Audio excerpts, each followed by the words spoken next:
Assalamualaikum warahmatullahi wabarakatuh. Assalamualaikum warahmatullahi wabarakatuh. Allahumma sholli ala Sayyidina Muhammad wa ala ali Sayyidina Muhammad. Buya, saya merasa bahwa agama saya masih awam.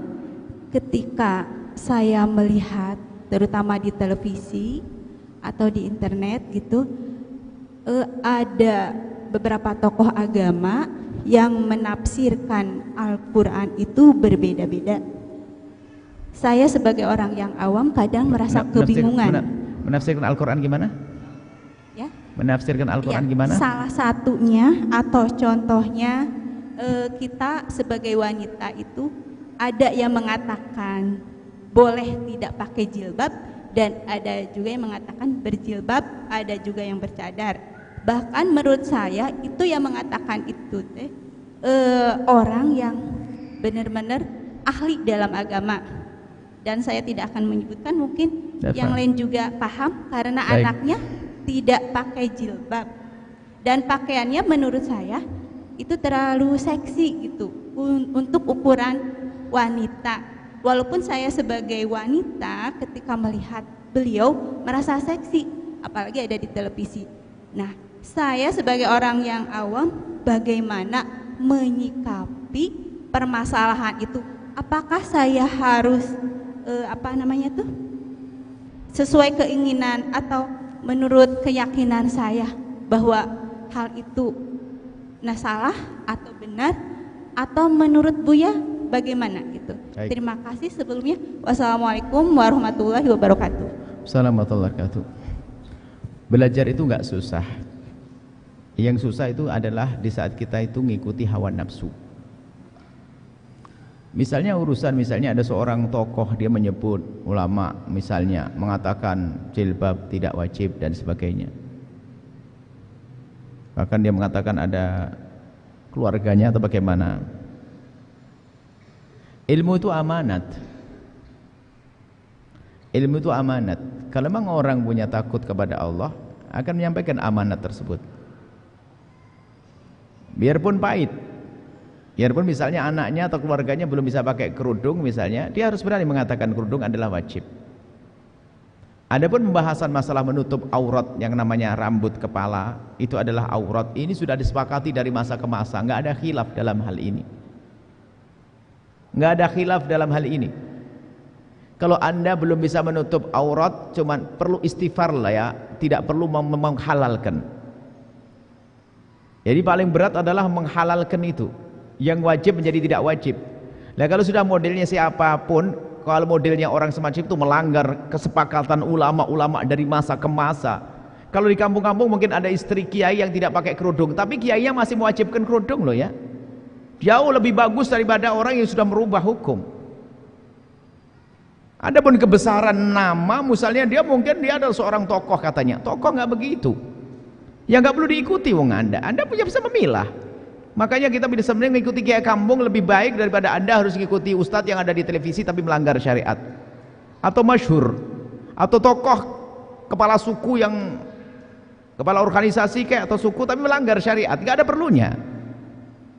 Yang repot kadang fanatik dia. Kalau sudah mentang-mentang ahli, nggak ahli lagi. Ahli fikih ngaco, nggak ahli lagi. Ahli tafsir ngaco, nggak ahli lagi. Ahli kok? Ahli ya jangan kepleset begitu dong. Sudah kesepakatan ulama dari masa ke masa. Enggak ada khilaf dalam hal ini. Harus enggak ada khilaf, enggak ada satu khilaf pun. Khilafnya indah ahli siapa? Menurut orang seperti itu. Dan khilafnya dia tidak dianggap kalau dijajar dengan para ahli ulama-ulama yang lainnya. Cuman kalau mereka ada istri yang tidak pakai kerudung, saya tidak mengatakan ustadz itu salah. Asalkan ustadz itu fatwanya memang mengatakan wajib. Karena mungkin, makanya kalau ada kiai tiba-tiba keluarganya belum menutup aurat, kita khusnudzon mungkin sudah nyuruh. Yang repot kalau sudah kiainya mengatakan nggak wajib, itu loh, ini berantakan besar. Nggak boleh belajar dari orang begitu. Amanat ini biasanya fanatik, mungkin dia orang keren. Belajar kok keren-keren. Nah, belajar ke kiai kampung lagi, baca tafsir Jalalain sana, nggak usah pakai tafsir gede-gede. Kita ada sering dikuasai hawa nafsu. Atau mungkin itu grup Anda dimasukkan grup dia. Apakah di Facebooknya, ada di Twitternya, atau wah Anda bersama dia, ambillah, fanatik dengan kesalahan, masuk neraka nanti. Kita perlu amanat. Saya tidak mengenalnya, juga saya tidak perlu nyebut orangnya. Ini amanat Mas Ray. Wong sekarang orang-orang sudah berbondong-bondong menutup aurat, hijrah dari yang biasa pakai baju prok pendek, celana pendek, sudah hijrah, rindu untuk menutup aurat, loh kok ada fatwa begitu. Ini kan merusak namanya. Merusak fatwa-fatwa semacam itu. Saya tidak tahu siapa orangnya, dan Anda menyebut alhamdulillah. Saya tidak pengen ada Anda menyebut orang di sini. Majelis kita bukan majelis untuk menggunjing siapapun. Akan tapi kalau ada orang sudah merubah hukum yang selama ini dikatakan para ulama, maka tidak perlu didengar lagi.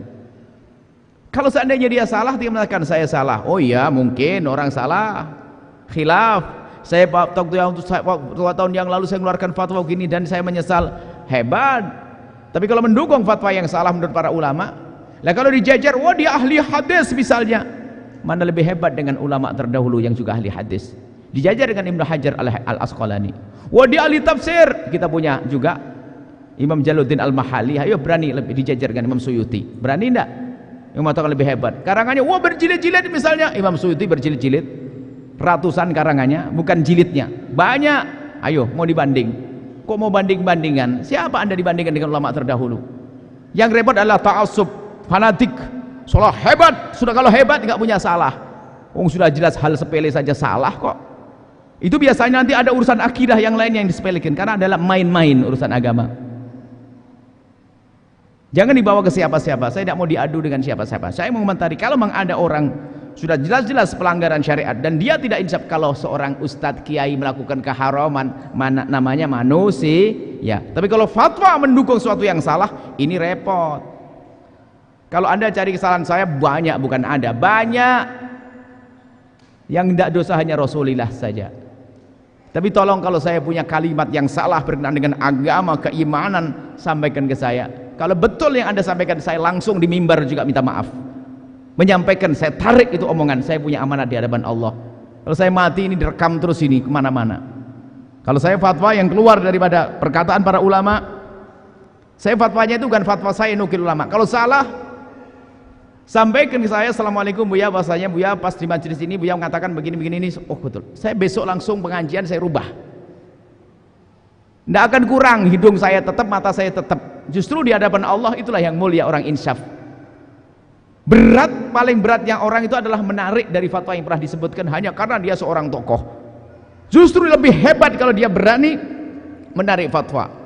Dan itu terjadi pada Imam Syafi'i. Imam Syafi'i punya fatwa waktu di Irak, banyak dibatalkan, dan faktanya fatwa yang ada di Mesir nyantai. Bahkan itu kehebatan seseorang, nggak usah fanatik begitu deh. Nah kalau Anda berguru dengan orang begitu, Anda punya penyakit juga sama pada akhirnya, hanya bangga-banggaan saja, bukan bagian maksuhan dengan Allah. Nggak perlu dibeli bukunya, nggak perlu dipelajari, selesai. Orang merusak agama kok misalnya. Cuma tidak tahu siapa orangnya, Allah. Semoga saya tidak pernah ketemu kalau orang begitu. Semoga tidak pernah ketemu, tidak pernah dengar, tidak pernah sambung. Saya pengen ketemu yang enak-enak aja deh. Ketemu tadi bapak yang baik, itu mana bapaknya hilang?